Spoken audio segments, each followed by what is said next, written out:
चाहे जो हो, जहां हो, जैसे भी हो, आप सबसे श्रेष्ठ भगवान के प्रिय बन जाएंगे और आपको इसमें इस तरह की कोई विशेष कष्टमयी साधना भी नहीं करनी पड़ेगी। श्री भागवत में कहते हैं, अहो बत स्वपचतो गरीयान यज्जिह्वाग्रे वर्तते नाम तुभ्यम। ध्यान दीजिए, ते पुस्तपस्ते जुहुः शश्नुरार्या ब्रह्मानुचूर्णाम गृणन्ति ये ते।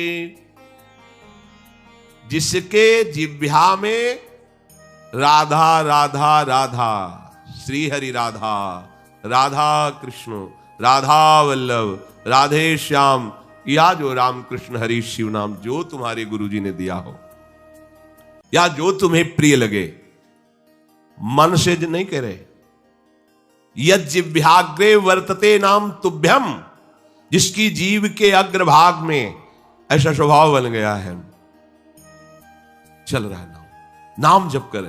बोले अहो बत स्वपचतो गरीयान, यद्यपि वो स्वपच है फिर भी गरीयान वो सबसे श्रेष्ठ है। हरिराम व्यास जी ने कहा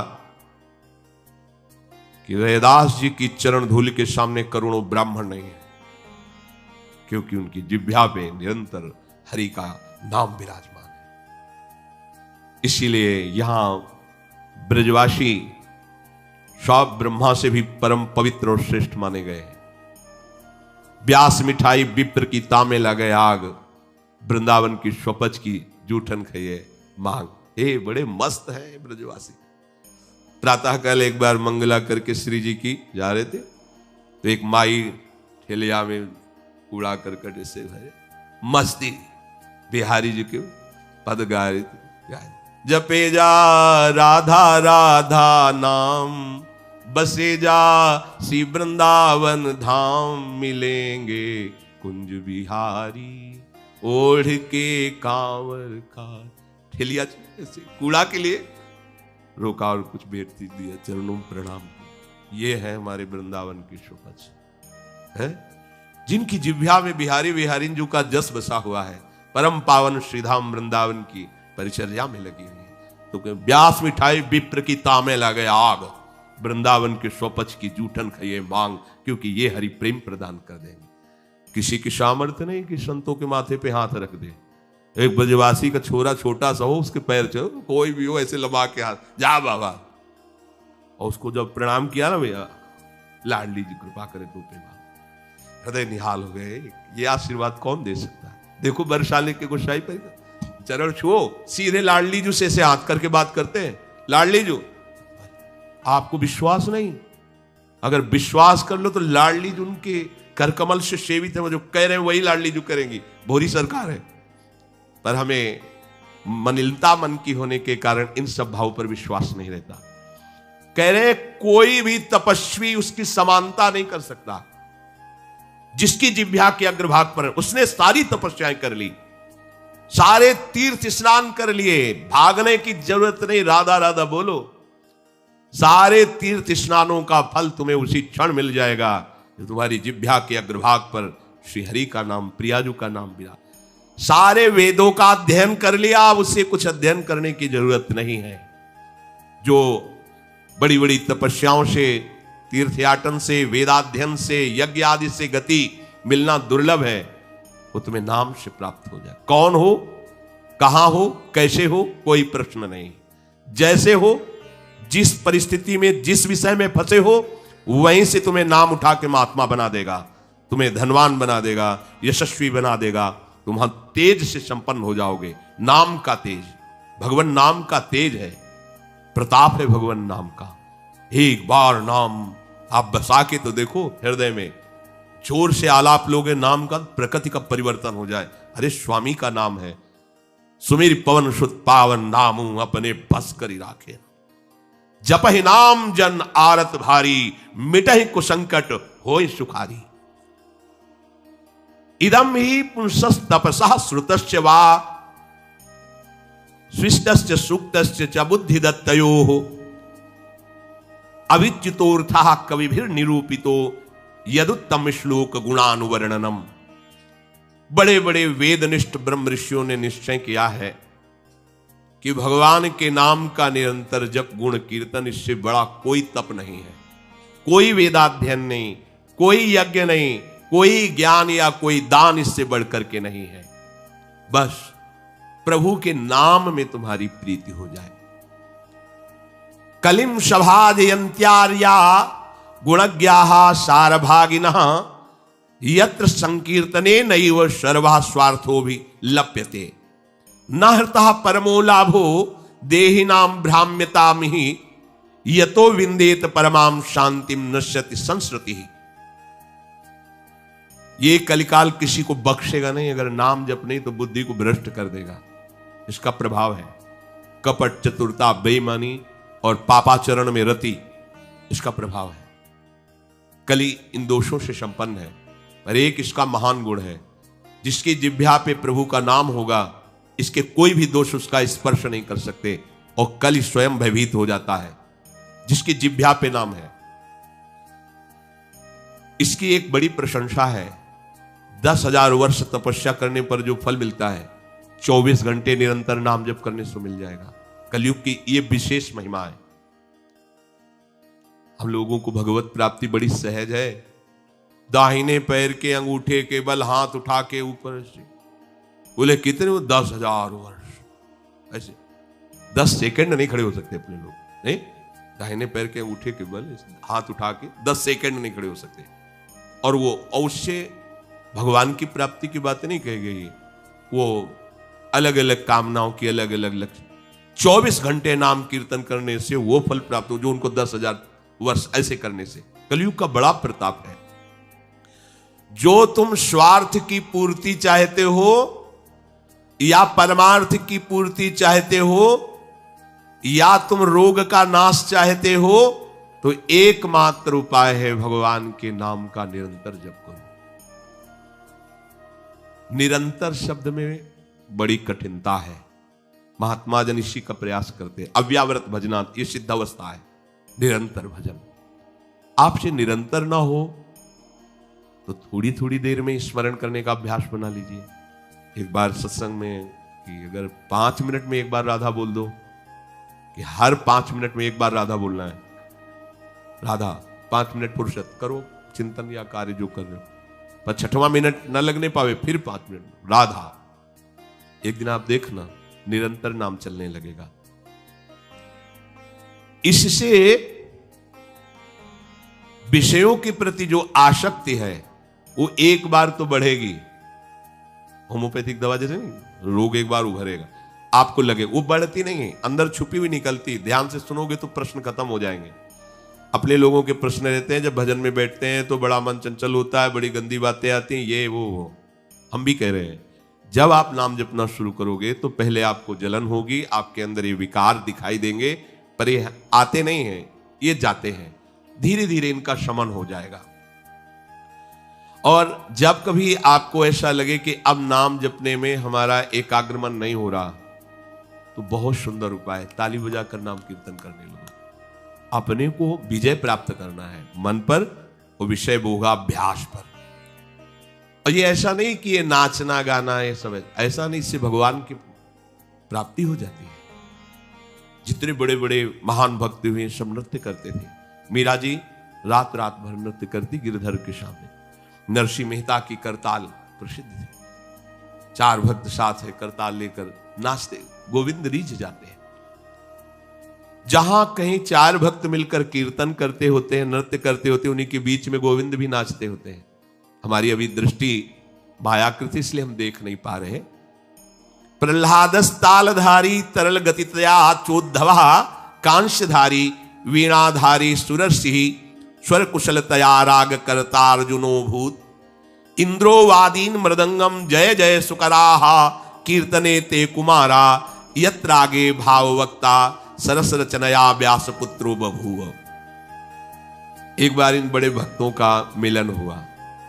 श्री प्रहलाद जी, उद्धव जी, नारद जी, सनक सनंदन जी, सुखदेव जी आदि। अब इतने बड़े महापुरुष एकत्रित हुए तो बोले भगवान आपको बुलाया जाए प्रगट में। बोले एक ही उपाय है, मद भक्ता यत्र गायंती तत्तिष्ठाम नारदा। नारद जी ने कहा भगवान वहीं आ जाते। तो श्री प्रहलाद जी ने ताल देना प्रारंभ किया। ये भगवान को बहुत प्रिय है। अगर आपको कोई संगीत नहीं आता तो भगवान का प्रिय संगीत है ये, राधा राधा राधा राधा राधा। ना किसी की जरूरत है और ना किसी के सहयोग की। ले भाई ढोलक हारमोनिया अगर नहीं बजा लेते हो, कोई राग नहीं आता, हम कह रहे कोई राग नहीं आता, राधा राधा राधा राधा ताल की, ये हमारा ताल बज रहा है। ये बहुत बहुत ही काम की बात है। आप मान लीजिए, आपको मन लगाने के लिए बहुत बढ़िया उपाय और भगवत प्रसन्नता का बहुत बढ़िया उपाय। जहां आपका मन न लगे, शुरू आप देखना मन लग जाएगा। उद्धव जी ने मंजीरा उठाया। अब मंजीरा सब कोई न बजा पाए तो ऐसे ही उसको करते हैं, राधा राधा राधा जय जय राधा वल्लभ श्री हरिवंश राधा वल्लभ श्री, वो आ जाएगा बजाना। हम ये देख रहे हैं कि प्रभु समस्त कलाओं से युक्त है और आप उनका गुणगान करो तो सीख जाएंगे। इतनी बड़ी बच्ची है, स्कूल ही नहीं गई, पूरी चतुरासी जी कंठस्थ सुधा निधि। आश्चर्य है, सुधा निधि के श्लोक बोलने में व्याकरण पढ़े हुए भी लड़खड़ा जाएंगे और ककहरा नहीं पढ़े, गई नहीं स्कूल।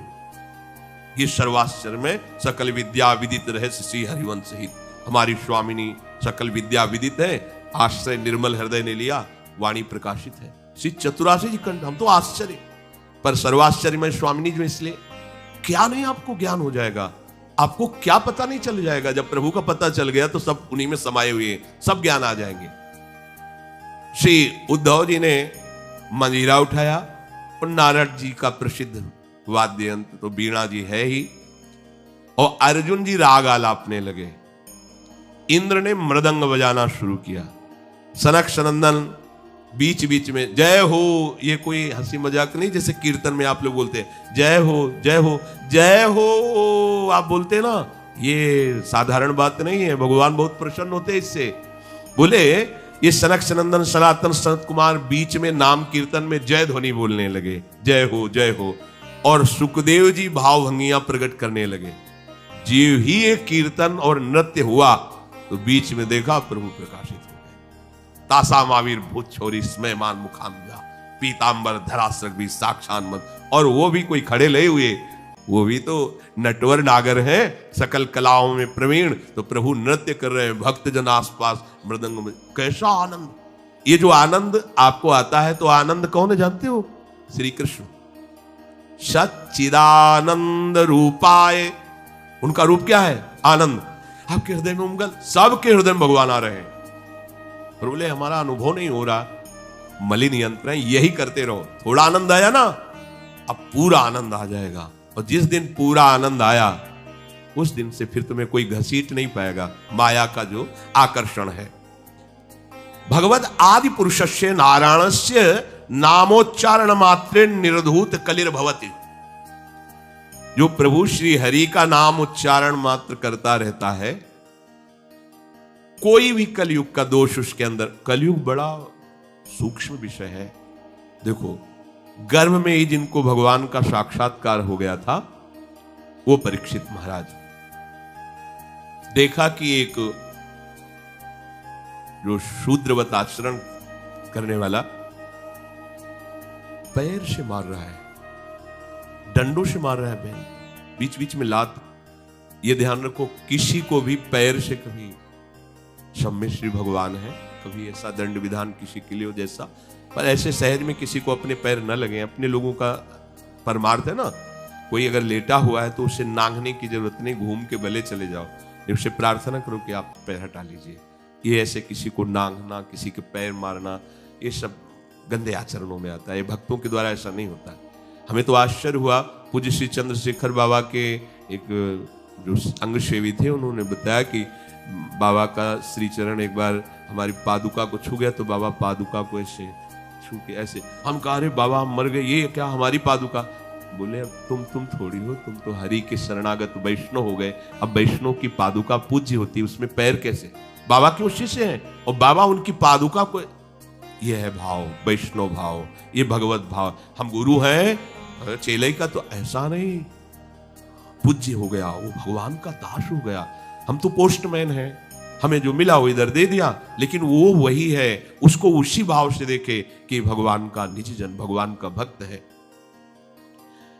लात से मार रहा था, डंडों से मार रहा था, उनका रुक जा, हमारे राज्य में कोई हमारे ऐसे धर्मयुक्त पशुओं को दंड दे और मेरा भय ना हो, ऐसा कौन पैदा हो गया। नजदीक गए तो जब देखा कलयुग ने कि ये तो प्रचंड काल रूप है, भगवत भक्ति से संपन्न थे, तुरंत उसने पाग उतारी, चरणों में, महाराज रक्षा कीजिए और मुझे भगवान ने ही सेवा दी, अब मेरा समय आ गया है, अब मैं राज्य करूंगा। तेरा समय, कलयुग, जी हां। देखो उसका परिचय कहां से हुआ, अधर्माचरण से ही। तो उनका जब तक मैं जीवित हूं तब तक तेरा राज्य नहीं आने दूंगा, हमारी प्रजा में अधर्माचरण फैल जाएगा। उनका आपको कुछ न कुछ तो स्थान देना ही होगा हमारे लिए कि आप ठीक है मदिरालय और जो मदिरा सेवन करे और जहां शरीर को बेचा जाता हो, भ्रष्ट आचरण किए जाते हो, जहां जुआ खेला जाता हो, ये द्वित कीड़ा, मद्यपान करना, व्यभिचार करना। व्यभिचार उसे ही कहते हैं जो धर्म से रहित काम संभोग होता है, जो अपनी एक पत्नी व्रत रहकर भगवान की भावना से संतान उत्पत्ति की क्रिया, वो उसे व्यभिचार नहीं कहते, वो दोष युक्त नहीं, गृहस्थ धर्म के अंतर्गत है। लेकिन जो अन्य ऐसी भावना कलयुग को आदेश दिया कि आप रह सकते हो, उसको जो मदिरा पीता है, जो भ्रष्टाचरण करता है और जो मांस खाता है और जो देव कीड़ा करता है, आप, क्योंकि वहां कोई ऐसा करता ही नहीं था, यहां रह सकते हो। उनका महाराज आपने सब गंदे गंदे स्थान तो दे दिए, थोड़ा तो सांस लेने की जगह दो। उनका ठीक है, अधर्म से कमाया हुआ स्वर्ण उस पर तुम्हारा, वो खुश हो गया, हाँ हाँ ठीक है महाराज, आपकी आज्ञा के विरुद्ध बिल्कुल नहीं चलूंगा, चले। जरासंध का जब वध हुआ था तो उसका मुकुट जो था उसको ले विजय में, जिसकी विजय, तो भीम ने ही तो भगवान की प्रेरणा से, तो अब ये उन्हीं के तो वंश में है ना। ऐसे धरते ही शिकार की वृत्ति जागृत हुई, जंगल में गए, शिकार तो मिला नहीं, प्यास से व्याकुल हो गए। एक महात्मा समाधि में बैठे हुए थे, उनके आश्रम में प्रवेश किया। महात्माओं के आश्रम में प्रवेश करने की मर्यादा होती है, पाग, अस्त्र शस्त्र, अपना पद का भाव ये बाहर ही रख देना चाहिए, क्योंकि यहां सर्व लोक महेश्वर भगवान के चिंतन में लगे हुए हैं और विश्वास रखे कभी अमंगल नहीं हो सकता। तुम्हारे अंग रक्षक तुम्हारी रक्षा नहीं कर सकते जैसा भगवान नाम रक्षा करता है। तो भगवान नाम का वहां सुरक्षा कवच होता है जहां भगवत प्रेमी महात्मा होते हैं, इसलिए बहुत जगह शास्त्रों में पाया गया है।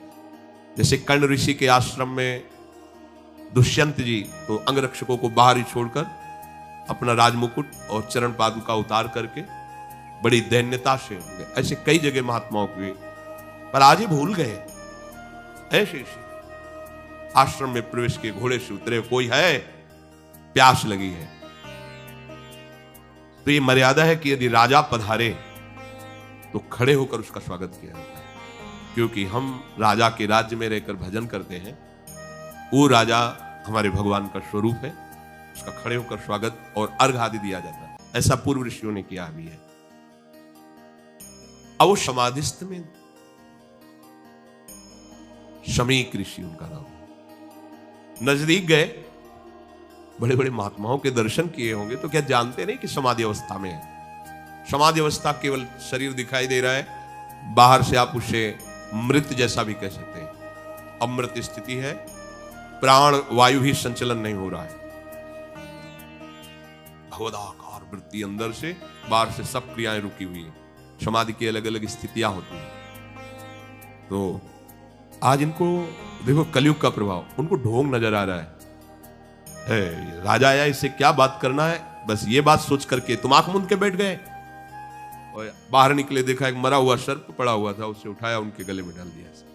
ये कलयुग का दोष, एक महात्मा पर पाखंड का आरोप, जब कलयुग चढ़ जाएगा तो तुम्हें सब ऐसे नजर आएगा, सब पाखंडी है, सब भ्रष्ट है, अरे सब नाटक है, कलयुग का स्वभाव। और उनका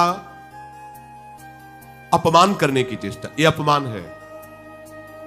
अच्छा, उनको पता भी नहीं है कि कोई आया है, कोई ऐसी चेष्टा कर रहा है। चले गए। कुछ ब्रह्म ऋषि बालक कोई सेवा कार्य से आश्रम में प्रवेश किए तो देखा समीक ऋषि के गले में मरा हुआ सर्प। वहां बाहर वनवासियों से पूछा कौन आया था? बोले चक्रवर्ती सम्राट महाराज परीक्षित। दूसरा कोई नहीं गया? नहीं। तो ऐसा अमंगल कार्य, इतना उनका अभद्र व्यवहार एक ब्रह्म ऋषि से। छोटे छोटे बालक ही ऋषियों के थे, गए और श्रृंगी ऋषि तर्पण कर रहे थे सूर्य भगवान का, तो जाके कहा कि आपके पिता के गले में मरा हुआ सर्प महाराज चक्रवर्ती सम्राट परीक्षित ने डाल दिया है। ऐसा धर्म का शासन करने वाला राजा अब इतना धार्मिक हो गया कि संत महात्माओं की स्थिति को भी नहीं जानता और अपमान कर दिया। ये समझते हैं कि इनको कोई दंड नहीं दे सकता, तो ये भूल करते हैं। ये दंडधारी राजाओं से भी बढ़कर प्रचंड दंड देने का अधिकार ब्रह्म ऋषियों के बालकों को भी है। जल उठाया और कहा मैं सत्य को साक्षी करके इस राजा को शाप देता हूं, 7 दिन के अंतर्गत भयंकर रूप धारण करके तक्षक डसे, उसकी 7वें दिन मृत्यु हो जाए। अब बधाए अपने पिता के गले में लिपट कर रोने लगे। बहुत हिलन डुलन रोने की आवाज, धीरे धीरे प्राणवायु संचलित हुई। आंख खुला और कहा रो क्यों रहे हो? उन्होंने कहा कि गले में सर्प डाल करके परीक्षित जैसा अपमान, कोई बात नहीं है, और हमें चाहिए था कि हम उनका उठकर स्वागत करते, उनको जला के पिलाते, गलती हमारी है। देखो ब्रह्म ऋषि। तो अन्य ऋषि बालकों ने कहा कि श्रृंगी ने तो शाप दे दिया। हमने भयंकर ऐसा कैसे कार्य, वो शाप के योग्य है? क्या शाप दिया? बोले 7 दिन में तक्षक सर्प आएगा, डस लेगा। अब तो उनकी भी सामर्थ्य नहीं, पिता की भी कि मिटा सके। ब्रह्म ऋषि के वचन ऐसे नहीं होते। तो ना ब्राह्मणत्व रह गया, ना तपस्या रह गई, न भजन रह गया है, ना भाव रह गया है। दिन भर हम झूठ बोलते रहते, तो हम कुछ भी बोले क्या लागू होगा? जो सत्य का चिंतन करता है, ब्रह्मचर्य से रहता है, सत्यवाणी बोलता है, वो आज भी बोल दे तो वैसे ही हो जाएगा जैसा बोलेगा। एक बालक के वचन को ब्रह्म ऋषि भी नहीं मिटा सकते। अपने शिष्यों को भेजा, जाओ निवेदन करो महाराज परीक्षित को। उधर हो गए, जीव ही मुकुट उतार कर, ये क्या हो गया मेरे द्वारा? ये क्या? हाय हाय मच गया हृदय में। मैं किसी महात्मा के साथ ऐसा व्यवहार कैसे कर सकता हूं? भगवान मुझे दंड दे। ये है धर्मात्मा का, भगवान मुझे दंड दे, बिल्कुल क्षमा न करे। इतने में ऋषि के शिष्य पहुंच जाते हैं और कहा महाराज आपको एक सूचना है, वो बड़ी अशुभ सूचना है। आपके द्वारा जो कृत्य हुआ उसका दंड विधान श्रृंगी ऋषि ने कर दिया है। आज के 7वें दिन तक्षक सर्प आपको डसेगा, आप अपना उपाय कर लीजिए। कल्याण का, बचने का तो कोई उपाय ही नहीं है। बहुत प्रसन्न हुए, जैसे किसी ने उनको महासुख दे दिया। ये है भगवान के आश्रित, कोई भी साप ताप भय नहीं प्रदान कर सकता। प्रसन्न हुए, मैं तो मांग ही रहा था कोई दंड मिले। बहुत अच्छा हुआ। जन्मेजय को बुलाया, उसी क्षण रात दिया, वो गंगा किनारे जा करके बस आमरण अनशन व्रत, एक बूंद पानी भी नहीं पीऊंगा, और कैसे भगवत प्राप्ति हो 7 दिन में चिंता नहीं कर रहे थे। बड़े बड़े संत महात्माओं ने जब साप की बात सुनी, सब आ गए गंगा किनारे। उसमें भगवान व्यासदेव जी, वशिष्ठ जी, बड़े बड़े महापुरुष नामी सब आ गए। सबसे पूछा 7 दिन में निश्चित भगवत प्राप्ति हो जाए, आप सब हमें ऐसा उपाय बताइए।